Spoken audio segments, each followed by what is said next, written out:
Hi hello ಎಲ್ಲರಿಗೂ ಹೊಸ ಕತೆ ನಿಮ್ಮ ಜೊತೆ ಕನ್ನಡತಿ ಮಾಡುವ ನಮಸ್ಕಾರಗಳು. ಯಾರೆಲ್ಲ ಹೊಸದಾಗಿ ನೋಡ್ತಾ ಇದ್ದೀರಾ ದಯವಿಟ್ಟು ಸಬ್ಸ್ಕ್ರೈಬ್ ಮಾಡ್ಕೊಳ್ಳಿ. ನಿಮ್ಮ ಸಬ್ಸ್ಕ್ರೈಬ್ ನಮಗೆ ಬಹಳ ಇನ್ಸ್ಪಿರೇಷನ್ ಸ್ಫೂರ್ತಿ ಆಗುತ್ತದೆ, ಅದಕ್ಕೋಸ್ಕರ ಹೇಳ್ತಾ ಇದ್ದೀನಿ. ಋಣಾನುಬಂಧ ಭಾಗ 11. ನವನೀತ್ ರಾತ್ರಿ ಪೂರ ನಿದ್ರೆ ಮಾಡದೆ ಶ್ರುತಿ ಬಗ್ಗೆನೇ ಯೋಚನೆ ಮಾಡುತ್ತಾ ಇಡೀ ರಾತ್ರಿ ನಿದ್ರೆ ಮಾಡದೆ ಚಳಿಯಲ್ಲಿ ಹೊರಗಡೆನೇ ಇರುತ್ತಾನೆ. ಇದನ್ನು ನೋಡಿದ ಮನು ಕೂಡ ಅವನನ್ನು ಎಷ್ಟು ಸಾರಿ ಕರೆದರೂ ಅವನು ಒಳಗಡೆ ಬಾರದೆ ಅವಳ ಯೋಚನೆಯಲ್ಲೇ ಮುಳುಗಿರುತ್ತಾನೆ. ಅದಕ್ಕೆ ಮನು ಕೂಡ ಅಲ್ಲೇ ಮಲಗುತ್ತಾನೆ. ಹೀಗೆ ದಿನರಾತ್ರಿ ಕಳೆದು ಹೋಗುತ್ತದೆ. ಮನು ಎದ್ದು ನವನೀತ್ನ ಹುಡುಕುತ್ತಾನೆ. ಆದರೆ ನವನೀತ್ ಎಲ್ಲೂ ಇರಲ್ಲ. ಮನು ತುಂಬ ಗಾಬರಿಯಾಗ್ತಾನೆ. ಆಗ ನವನೀತ್ ನವನೀತ್ ನವನೀತ್ ಅಂತ ತುಂಬ ಸಾರಿ ಕೂಗುತ್ತಾ ಹುಡುಕ್ತಾ ಇರ್ತಾನೆ. ಆಗ ಬಾತ್ರೂಮ್ನಲ್ಲಿ ಶವರ್ ಆನ್ ಆಗಿರೋ ಸೌಂಡ್ ಬರುತ್ತೆ. ಆ ನೀರಿನ ಅದನ್ನು ಗಮನಿಸಿದ ಮನು ಏನು ಮಾಡ್ತಾ ಇದ್ದಾನೆ ಇವನು ಅಂತ ಹೇಳಿ ಒಳಗಡೆ ಹೋಗ್ತಾನೆ. ಆದರೆ ನವನೀತ್ನ ಕಣ್ಣೀರು ಶವರ್ನ ನೀರಿನಲ್ಲಿ ಕಣ್ಮರೆಯಾಗುತ್ತದೆ.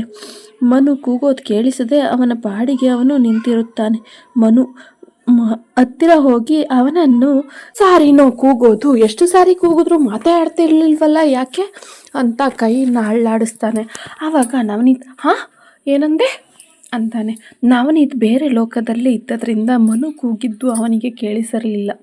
ನವನೀತ್ ಏನಿಲ್ಲ, ಸ್ನಾನ ಮಾಡ್ತಾ ಇದ್ದೀನಿ, ಸ್ನಾನ ಮಾಡ್ಕೊಂಡು ಬರ್ತೀನಿ, ನೀನು ನಡೆಯೋ ಅಂತ ಹೇಳ್ತಾನೆ. ಮನು ಸರಿ ಕಣಪ್ಪ, ಆಯಿತು, ನೀನು ಸ್ನಾನ ಮಾಡ್ಕೊಂಡು ಬಾ, ನಾನು ಒಳಗಡೆ ಹೋಗಿ ಕಾಫಿ ಮಾಡ್ತೀನಿ. ನೀನು ಅಷ್ಟೊಂದು ಸರಿ ಕೂಗಿದ್ರು ಮಾತಾಡದೇ ಇರೋದು ನೋಡಿ ನಾನು ತುಂಬ ಗಾಬರಿ ಮಾಡಿಕೊಂಡೆ ಗೊತ್ತಾ ಅಂತ ಹೇಳ್ತಾನೆ. ನವನೀತ್ ಹಾಗೆಲ್ಲ ಏನಿಲ್ಲ, ಏನು ಗಾಬರಿ ಮಾಡ್ಕೋಬೇಡ, ಹೋಗು ನೀನು ಅಂತ ಹೇಳಿ ಮನು ಹೊರಗಡೆ ಬಂದು ಉಸ್ಸಪ್ಪ ಎಲ್ಲೋದ್ನೋ ಏನು ಮಾಡ್ಕೊಂಡ್ನೋ ಅಂತ ಅಂದ್ಕೊಂಡೆ. ತುಂಬ ಗಾಬರಿ ಆದ್ನಲ್ಲ ದೇವ್ರೆ, ಅವನಿಗೂ ಸ್ವಲ್ಪ ತಡ್ಕೊಳ್ಳೋ ಶಕ್ತಿ ಕೊಡಪ್ಪ, ನಾನೇ ತಪ್ಪಾಗಿ ಯೋಚನೆ ಮಾಡಿಬಿಟ್ಟಿತ್ತು ಎಂದು ಹೋಗಿ ಕಾಫಿ ಮಾಡ್ತಾನೆ. ಶ್ರುತಿ ಬೆಳಗ್ಗೆನೇ ಎದ್ದು ಬಾಗಿಲ ಕಸ ಗುಡಿಸಿ ನೀರು ಹಾಕಿ ರಂಗೋಲಿ ಬಿಡಿಸ್ತಾಳೆ. ರಾಮೇಗೌಡರು ಊರಿನ ಐನೋರಿಗೆ ಕಾಲ್ ಮಾಡ್ತಾರೆ. ಐನೋರು ಹಲೋ ಹೇಳಿ ಗೌಡ್ರೆ ಅಂತಾರೆ. ರಾಮೇಗೌಡರು ಐನೋರೇ, ಇವತ್ತು ಎಷ್ಟೊತ್ತಿಗೆ ಫ್ರೀ ಆಗ್ತೀರಾ, ಎಲ್ಲಾದರೂ ಹೊರಗಡೆ ಹೋಗ್ತೀರಾ ಏನು ಹೇಳಿ ಅಂತಾರೆ. ಐನೋರು ಎಲ್ಲೂ ಹೋಗಲ್ಲ, ಯಾಕೆ? ರಾಮೇಗೌಡರು ನನ್ನ ಹಿರಿಯ ಮಗಳು ಮದುವೆ ಮುಹೂರ್ತನ ಗುರ್ತು ಮಾಡೋಕ್ಕೆ ಅಂತ ಬರಬೇಕಾಗಿತ್ತು, ಅದಕ್ಕೆ ಫೋನ್ ಮಾಡಿದೆ. ಐನೋರು ಎಲ್ಲೂ ಹೋಗಲ್ಲ, ಆರಾಮಾಗಿ ಬನ್ನಿ ಅಂತ ಹೇಳಿ ಫೋನ್ ಕಟ್ ಮಾಡ್ತಾರೆ. ಸರಿ ಅಂತ ರಾಮೇಗೌಡರು ಅನುರಾಧನ ಕೂಗ್ತಾರೆ. ಅನುರಾಧ ಅನುರಾಧ ಅನುರಾಧ ಏನ್ರಿ ರಾಮೇಗೌಡರು, ಬಾ ಇಲ್ಲಿ, ಅನುರಾಧ ಬರ್ತಿದ್ದೀನಿ ಎಂದು ಹೇಳಿ ಏನು ಹೇಳ್ರಿ? ರಾಮೇಗೌಡರು ಇವತ್ತು ಐನೋರ ಹತ್ತಿರ ಮದುವೆಗೆ ಮುಹೂರ್ತ ದಿನ ಕೇಳಿಕೊಂಡು ಬರೋಣ, ಬೇಗ ಬೇಗ ಕೆಲಸ ಮುಗಿಸಿ ಬಾ, ಹೋಗಿ ಕೇಳ್ಕೊಂಡು ಬರೋಣ. ಅನುರಾಧ ಆಯಿತು ರೀ. ರಾಮೇಗೌಡರು ಹಾಗೆ ಶ್ರುತಿ ಜಾತಕನೂ ತಗೋಬಾ, ಅವಳ ಬಗ್ಗೆ ಕೇಳೇ ಇಲ್ಲ, ಅವಳಿಗೂ ಕಂಕಣ ಭಾಗ್ಯ ಯಾವಾಗ ಏನು ಕೇಳಿಕೊಂಡು ಬರೋಣ. ಅನುರಾಧ ಅವಳಿಗೆ ಇವಾಗಲೇ ಯಾಕೆ, ಏನು ಅರ್ಜೆಂಟು, ಅವಳಿನ್ನೂ ಚಿಕ್ಕವಳಲ್ವಾ, ಬಿಡಿ ಮತ್ತೆ ಯಾವಾಗಲಾದರೂ ಕೇಳಿದ್ರಾಯ್ತು. ರಾಮೇಗೌಡರು ಮದುವೆ ಬಗ್ಗೆ ಕೇಳ್ದಿದ್ರು ಪರವಾಗಿಲ್ಲ, ಅವಳ ಖುಷಿ ಮತ್ತು ಅವಳ ಜೀವನದ ಬಗ್ಗೆ ಕೇಳ್ಕೊಂಡು ಬರೋಣ, ಜಾತಕನ ತಗೊಂಡು ಬಾ, ಹೇಗಿದೆ ಅವಳ ಜಾತಕ ಅಂತ ಮತ್ತೊಂದು ಸಾರಿ ಚೆಕ್ ಮಾಡಿಸೋಣ ಅಂತ. ಅದಕ್ಕೇನು ತೊಂದರೆ ಇಲ್ವಾ ಅಂತ ಸಾಮಾನ್ಯವಾಗಿ ಕೇಳ್ಕೊಂಡು ಬರೋಣ, ತಗೋಬಾ. ಅನುರಾಧ ಸರಿ ರೀ ಎಂದು ಒಳಗೋಗ್ತಾಳೆ. ಶ್ರುತಿ ಅಪ್ಪಂಗೆ ಕಾಫಿ ತಗೊಂಡು ಬರ್ತಾಳೆ. ರಾಮೇಗೌಡರು ಕೊಡವ ಶಾಲಿನಿ ಏನು ಮಾಡ್ತಾಳೆ? ಶ್ರುತಿ ಅಕ್ಕ ಮಲ್ಗೋಳೆ ಇನ್ನು. ರಾಮೇಗೌಡರು ಇನ್ನೂ ಮಲ್ಗೋಳೆ, ಎಪ್ಸಿ ಅವಳಿಗೂ ಕಾಫಿ ಕೊಡವ. ಶ್ರುತಿ ಸರಿ ಅಪ್ಪ ಎಂದು ಶಾಲಿನಿ ರೂಮ್ ಬಂದು ಅಕ್ಕ ಅಕ್ಕ ಎದ್ದೇಳು, ಅಕ್ಕ ಕಾಫಿ ತಂದೀನಿ. ಶಾಲಿನಿ ಯಾಕೆ ಇಷ್ಟೊತ್ತಿಗೆ ಈಗ ಆಡ್ತೀಯಾ, ಆಮೇಲಿಂದ ಹೇಳ್ತೀನಿ ಹೋಗು. ಶ್ರುತಿ ಅಕ್ಕ ಇವತ್ತು ಕಾಲೇಜ್ ಐತೆ, ಎದ್ದೇಳಕ್ಕ, ರಾತ್ರಿ ನೀ ಹೇಳ್ಸು ಅಂತ ಹೇಳಿದ್ದೆ, ನೀನೇ ಹೇಳ್ದಲ್ಲ. ಶಾಲಿನಿ ಸಡನ್ನಾಗಿ ಏನೋ ನೆನ್ಪು ಮಾಡಿಕೊಂಡು ಅಲ್ವಾ, ಸರಿ ನನಗೆ ಇವಾಗಲೇ ಕಾಫಿ ಬೇಡ, ಆಮೇಲೆ ಕುಡಿತೀನಿ, ನೀನು ಹೋಗಿ ನೀರು ಕಾದಿದ್ಯಾ ನೋಡ್ಕೋಬಾ. ಶ್ರುತಿ ಬೆಳಗ್ಗೆನೇ ನೀರು ಕಾದಿದೆ ಅಕ್ಕ, ನಾನು ಕೂಡ ಸ್ನಾನ ಮಾಡ್ಕೊಂಡು ಬಂದೆ, ನೀನು ಕಾಫಿ ಕುಡಿತಾ ಇರು, ನಾನು ಹೋಗಿ ಸ್ನಾನಕ್ಕೆ ನೀರನ್ನು ರೆಡಿ ಮಾಡಿ ಬರ್ತೀನಿ ಎಂದು. ಶಾಲಿನಿ ಆಯಿತು, ಬೇಗ ಬೇಗ ರೆಡಿ ಮಾಡು. ಶ್ರುತಿ ಸರಿ ಅಕ್ಕ ಎಂದು ಬಿಸಿ ನೀರಿಗೆ ತಣ್ಣೀರನ್ನು ಬೆರೆಸಿ ಸ್ನಾನ ಮಾಡುವ ಅಳತೆಗೆ ಹಾಗೆ ಇಟ್ಟು ಹಾಗೆ towel, Shalini soap, brush, shampoo ಎಲ್ಲವನ್ನು ತಂದಿಡುತ್ತಾಳೆ. ಶಾಲಿನಿಯ ಹತ್ತಿರ ಹೋಗಿ ಅಕ್ಕ ಎಲ್ಲ ರೆಡಿ ಮಾಡಿದ್ದೀನಿ, ನೀನು ಹೋಗಕ್ಕ.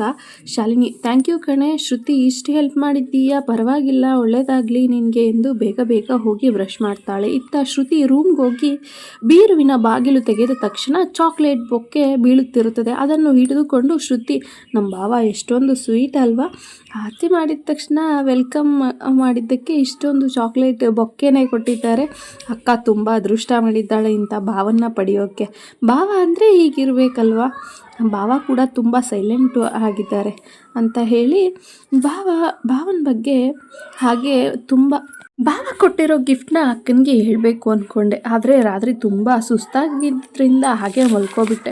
ಅಕ್ಕ ಸ್ನಾನದಿಂದ ಬಂದಮೇಲೆ ಹೇಳಿ ಈ ಬೊಕ್ಕೆನ ತೋರಿಸೋಣ, ಅಕ್ಕನೂ ಖುಷಿ. ಇವಾಗ ಕಾಲೇಜಿಗೆ ರೆಡಿ ಆಗೋಣ. ಅನುರಾಧ, ಶಾಲಿನಿ ಇಬ್ಬರು ಬೇಗ ಬನ್ನಿ, ನಿಮ್ಮಿಬ್ರಿಗೂ ತಿಂಡಿ ರೆಡಿಯಾಗಿದೆ, ತಿನ್ಕೊಂಡು ಕಾಲೇಜಿಗೆ ಹೋಗೋರಂತೆ, ಬಸ್ ಬಂದುಬಿಡುತ್ತೆ, ಬೇಗ ಬನ್ನಿ. ಶ್ರುತಿ, ಅಮ್ಮ ಬಂದೆ, ನಾನು ರೆಡಿ ಅಮ್ಮ, ನನಗೆ ತಿಂಡಿ ಕೊಡು. ಅಕ್ಕ ಸ್ನಾನಕ್ಕೆ ಹೋಗೋಳೆ. ಅನುರಾಧ, ಅವಳಂತೂ ಯಾವಾಗಲೂ ಹೀಗೆ ಹೊತ್ತು ನೆತ್ತಿ ಮೇಲೆ ಬರೋವರೆಗೂ ಹೀಗೆ ಮಲ್ಕೊಂಡಿರ್ತಾಳೆ. ಮದುವೆ ಆಗೋ ಸಮಯ ಬಂದಿದೆ, ಆದರೂ ಈ ರೀತಿ ಇನ್ನೂ ಎಳೆ ಮಕ್ಕಳು ಥರ ಇಷ್ಟೊತ್ತವರೆಗೂ ಮಲ್ಕೋತಾಳೆ. ಏನಾದರೂ ಹೇಳಿದರೆ ನನಗೆ ತಿರುಗಿಸಿ ಮಾತಾಡ್ತಾಳೆ. ಶ್ರುತಿ, ಬಿಡಮ್ಮ, ಇನ್ನೊಂದು ಸ್ವಲ್ಪ ದಿವಸ ಅಲ್ವಾ, ಆಮೇಲೆ ಮದುವೆ ಆಗಿ ಹೋಗ್ತಾಳೆ, ಅವಳಿಗೆ ಬೇಜಾರು ಮಾಡಬೇಡ, ಇಲ್ಲಿ ಇರುವಷ್ಟು ದಿವಸ ಅವಳನ್ನು ಖುಷಿಯಾಗಿ ನೋಡ್ಕೊಳ್ಳೋಣ ಬಿಡಮ್ಮ. ಅನುರಾಧ ಏನೂ ಮಾತಾಡದೆ ಮೌನವಾಗಿ. ಶ್ರುತಿ, ಅಕ್ಕನ ಬಗ್ಗೆ ಇಷ್ಟೊಂದು ಯೋಚನೆ ಮಾಡ್ತಾಳೆ, ವಯಸ್ಸಿಗೆ ಮೀರಿದ ಬುದ್ಧಿನ ಉಪಯೋಗಿಸ್ತಾಳೆ. ಇವಳನ್ನು ನೋಡಿದರೆ ಮನೆಯಲ್ಲಿ ಹಿರಿಯರು ಇದ್ದಂಗೆ ಅನಿಸುತ್ತೆ. ನಾನೇ ಎಷ್ಟೋ ವಿಷಯನ ಮರೆತರೂ ಇವಳು ಮಾತ್ರ ಅಚ್ಚುಕಟ್ಟಾಗಿ ನಿಭಾಯಿಸುತ್ತಾಳೆ. ಇವಳಿಗಿರೋ ಬುದ್ಧಿನ ದೇವರು ಆ ಶಾಲಿನಿಗೂ ಸ್ವಲ್ಪ ಕೊಡೋಕಿಲ್ವಾ ಭಗವಂತ, ಹೇಳಿದ್ರೆ ನನಗೆ ತಿರುಗಿಸಿ ಹೇಳ್ತಾಳೆ ಅಂತ ಮನಸ್ಸಲ್ಲೇ ಅಂದ್ಕೊಳ್ತಾಳೆ. ಇತ್ತ ನವನಿ ಸ್ನಾನ ಮುಗಿಸಿ ಬರ್ತಾನೆ. ಮನು, ಕಾಫಿ ಮಾಡಿ ಬಂದು ಕೊಡ್ತಾವು, ನವನೀತ್ ಕುಡಿದು ಮೈಂಡ್ ಫ್ರೆಶ್ ಮಾಡ್ಕೊ, ತಿಂಡಿ ತಿನ್ಕೊಂಡು ಡಾಕ್ಟರ್ ಹತ್ತಿರ ಹೋಗೋಣ, ಆ ಕೈನ ತೋರಿಸ್ಕೊಂಡು ಬರೋಣ. ಎಲ್ಲೂ ಹೋಗಬೇಡ ಸರಿನಾ? ನವನೀತ್ ಸರಿ ಆಯಿತು ಅಂತಾನೆ. ಯಾಕಂದರೆ ಎಣ್ಣೆ ಮತ್ತಿನಲ್ಲಿ ನಿನ್ನೆ ಆ ನೋವು ಗೊತ್ತಾಗಲೇ ಇಲ್ಲ. ಎಣ್ಣೆಯ ನಿಶೆ ಇಳಿದ ಮೇಲೆ ಗ್ಲಾಸ್ ಪೀಸ್ಗಳು ಕೈಗೆ ನೋವು ಕೊಡುತ್ತಿರುತ್ತದೆ. ಅದಕ್ಕೆ ಒಂದೂ ಮಾತಾಡದೆ ಸುಮ್ಮನೆ ಒಪ್ಪಿಕೊಳ್ಳುತ್ತಾನೆ. ಯಾಕಂದರೆ ನಿನ್ನೆ ಕುಡಿದ ನಶೆ ಎಲ್ಲ ಇರೋದರಿಂದ ಅವನಿಗೆ ನೋವು ಕಾಣಿಸಿರಲಿಲ್ಲ. ಇವತ್ತು ನಿಶೆ ಇಳಿದ ಮೇಲೆ ಗ್ಲಾಸ್ ಪೀಸ್ಗಳು ಅವನ ಕೈಗೆ ನೋವು ಕೊಡುತ್ತಿರುತ್ತೆ. ಅದಕ್ಕೆ ಒಂದೂ ಮಾತಾಡದೆ ಸುಮ್ಮನೆ ಒಪ್ಕೊಳ್ತಾನೆ. ಮನಸ್ಸಲ್ಲೇ ಪರವಾಗಿಲ್ವೇ, ಹೇಳಿದ ತಕ್ಷಣ ಒಪ್ಕೊಂಡ. ನಿನ್ನೆ ಇವನ್ನ ನೆನೆಸ್ಕೊಂಡ್ರೆ ಭಯ ಆಗ್ತಿತ್ತು, ಆದರೆ ಇವತ್ತು ಸ್ವಲ್ಪ ಸುಧಾರಿಸಿದೆ ಅನಿಸುತ್ತೆ. ಸರಿ ಕಣೋ, ನಾನು ಫ್ರೆಶ್ ಆಗಿ ಬರ್ತೀನಿ ನವನೀತ್. ಸರಿ ಎಂದು ಟೆರೆಸ್ ಮೇಲೆ ಹೋಗಿ ಬಂದು ಸುತ್ತಮುತ್ತ ನೋಡುತ್ತಾ ನಿಂತುಕೊಳ್ಳುತ್ತಾನೆ. ನಾನು ಕೂಡ ಫ್ರೆಶ್ ಆಗಿ ಬಂದು, ನಡಿ ಮಗ, ಹೋಗ್ತಾ ಅಲ್ಲೇ ಎಲ್ಲಾದರೂ ಹೋಟೆಲಲ್ಲಿ ತಿಂಡಿ ಮಾಡ್ಕೊಂಡು ಹೋಗೋಣ, ನಾನು ಡ್ರೈವ್ ಮಾಡ್ತೀನಿ, ನೀನು ನೋಡ್ಕೋ ಹೋಟೆಲ್ ಎಲ್ಲಿದೆ ಅಂತ. ನವನಿಗೆ ಸರಿ ಎಂದು ಹೋಗ್ತಾ ಅಲ್ಲೇ ಮಧ್ಯದಲ್ಲಿ ಹೋಟೆಲ್ ಇರುತ್ತೆ, ಆವಾಗ ನಿಲ್ಲಿಸಿ ಊಟಕ್ಕೆ ಹೋಗ್ತಾರೆ. ಅಲ್ಲಿ ಒಂದು ಹುಡುಗಿ ಸಪ್ಲೈಯರು ಸರ್ವ್ ಮಾಡ್ತಾ ಇರ್ತಾಳೆ. ಅದನ್ನು ನೋಡ್ತಾ ಇದ್ದರೆ ನವನೀತ್ಗೆ ಶ್ರುತಿನೇ ಬಂದು ಸರ್ವ್ ಮಾಡ್ತಾ ಇದ್ದಾಳೇನೋ, ನನಗೆ ಊಟ ಬಡಿಸ್ತಾ ಇದ್ದಾಳೇನೋ ಅಂತ ಏನೇನೋ ಆಲೋಚನೆ ಅವನ ತಲೆಯಲ್ಲಿ ಉಟ್ಕೊಳ್ಳುತ್ತೆ. ಹಾಗೆ ಮನುನ ಕೇಳ್ತಾನೆ, ಯಾರೋ ಈ ಹುಡುಗಿ ಅಂತ. ಮನು ಅಂತಾನೆ, ಸಪ್ಲೈಯರ್ ಕಣೋ, ನಿನಗೆ ಯಾಕೆ ಈಗ ಅನ್ನಿಸ್ತಾ ಇದೆ, ಯಾರು ಈ ಹುಡುಗಿ ಅಂತ ಕೇಳ್ತಾ ಇದೆಯಾ, ಏನಾಯಿತೋ ಸಿಕ್ತೋರನ್ನೆಲ್ಲ ಯಾರು ಅಂತ ಕೇಳೋ ಹಾಗೋ ಆಗ್ಬಿಟ್ಟಿದ್ದೀಯಾ? ನವನೀತ್, ಏನಿಲ್ಲ ಕಣೋ, ನನಗೆ ಶ್ರುತಿ ಥರನೇ ಕಾಣಿಸ್ತಾ ಇದ್ದಾಳೆ, ಅದಕ್ಕೆ ಕೇಳಿದೆ. ಮನು, ಶ್ರುತಿ ಜಪಾನೇ ಮಾಡ್ತಾ ಇರ್ತೀಯಲ್ವಾ, ಅದಕ್ಕೆ ಶ್ರುತಿ ಥರನೇ ಕಾಣಿಸ್ತಾ ಇದ್ದಾಳೆ, ಸ್ವಲ್ಪ ಆರಾಮಾಗಿ ರಿಫ್ರೆಶ್ ಆಗಿ ಯೋಚನೆ ಮಾಡು, ನಿಧಾನವಾಗಿ ಎಲ್ಲ ಸರಿ ಹೋಗುತ್ತೆ. ನಿನ್ನೆ ಆತಂಕದಲ್ಲಿದ್ದೆ, ಹಾಗೆ ಗಾಬರಿ ಕೂಡ ಆಗಿದ್ದೆ. ಸಡನ್ನಾಗಿ ಒಂದು ವಿಷಯ ಒಬ್ಬ ಮನುಷ್ಯನಿಗೆ ತಲೆ ಹೊಕ್ಕುತ್ತೆ ಅಂತಂದರೆ ಎಲ್ಲ ಮನುಷ್ಯರು ಹೀಗೆ ರಿಯಾಕ್ಟ್ ಮಾಡ್ತಾರೆ. ಅದನ್ನು ಹೇಗೆ ನಿಭಾಯಿಸಬೇಕು ಅನ್ನೋದನ್ನ ಕೂತು ಯೋಚನೆ ಮಾಡಬೇಕು. ಅದೇ ನಮಗಿರುವ ಚಾಲೆಂಜು. ಅದನ್ನು ಬಿಟ್ಟು ಈಗ ಅದನ್ನ ಬಿಡು. ಶ್ರುತಿ ಇಲ್ಲಿ ಇಲ್ಲ, ಶ್ರುತಿ ಊರಲ್ಲಿದ್ದಾಳೆ ಕಣ. ಇವಾಗ ತಿಂಡಿ ಕೊಡ್ತಾಯಿದ್ರೆ ತಿಂಡಿ ಮಾಡಿಕೊ, ಡಾಕ್ಟ್ರು ತಿಂಡಿ ಮಾಡಿಲ್ಲ ಅಂತಂದರೆ ಇಂಜೆಕ್ಷನ್ನು ಟ್ಯಾಬ್ಲೆಟು ಏನೂ ಕೊಡಲ್ಲ. ನವನೀತ್, ಸರಿ ಕಣಪ್ಪ ಆಯಿತು, ಆದರೆ ಏನು ಮಾಡ್ತೀಯ, ನನ್ನ ಮನಸ್ಸಿನ ತೊಳಲಾಟ ನಿನಗೆಲ್ಲ ಅರ್ಥ ಆಗಬೇಕು ಹೇಳು. ನಿನಗೆ ನಿಂದೇ ಆದ ರೀತಿ ಹೇಳ್ತೀಯ, ಬಟ್ ನಾನು ನನ್ನದೇ ಆದ ರೀತಿಯಲ್ಲಿ ಯೋಚನೆ ಮಾಡ್ತೀನಿ. ಮನು, ಸಾಕಪ್ಪ, ಜಾಸ್ತಿ ಕುಯ್ಬೇಡ ನೀನು, ಇವಾಗ ತಿಂಡಿ ಮಾಡು, ಬೇಗ ಬೇಗ ಹಾಸ್ಪಿಟಲ್ಗೆ ಹೋಗೋಣ. ರಾತ್ರಿನೇ ಅಪ್ಪ ಕಾಲ್ ಮಾಡಿದ್ರು. ನವನೀತ್, ಯಾರು?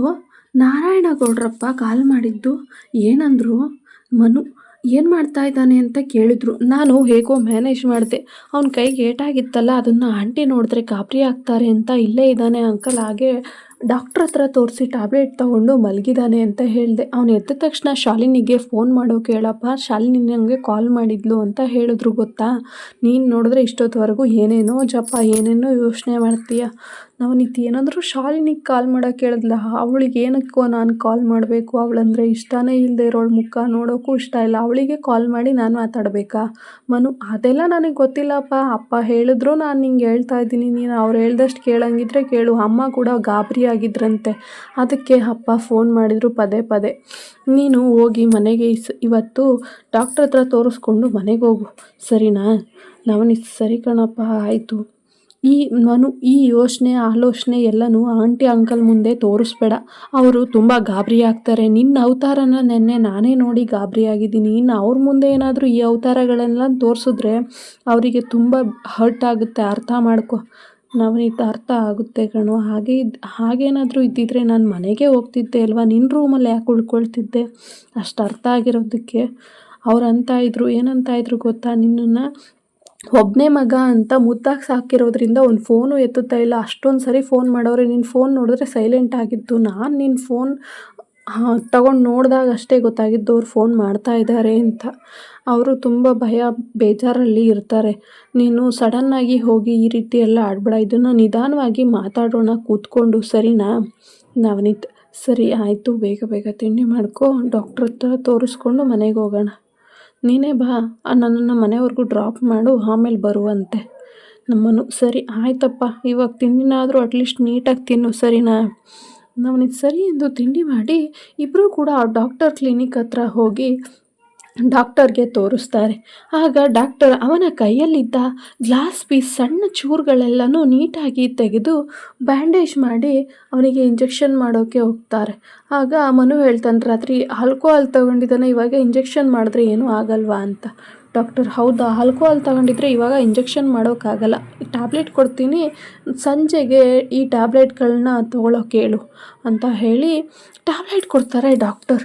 ಇತ್ತ ಮನು ಕೂಡ ನವನೀತ್ಗೆ ತುಂಬ ಸಾರಿ ಹೇಳ್ತಾನೆ, ಇದನ್ನೆಲ್ಲ ಆಂಟಿ ಮುಂದೆಗಡೆ ಎಲ್ಲ ತೋರಿಸ್ಕೋಬೇಡ, ನೀನು ಆರಾಮಾಗಿ ನಡಿ ಅಂತ. ಸರಿ ಎಂದು ಅಲ್ಲಿಂದ ಇಬ್ಬರು ಹೊರಟು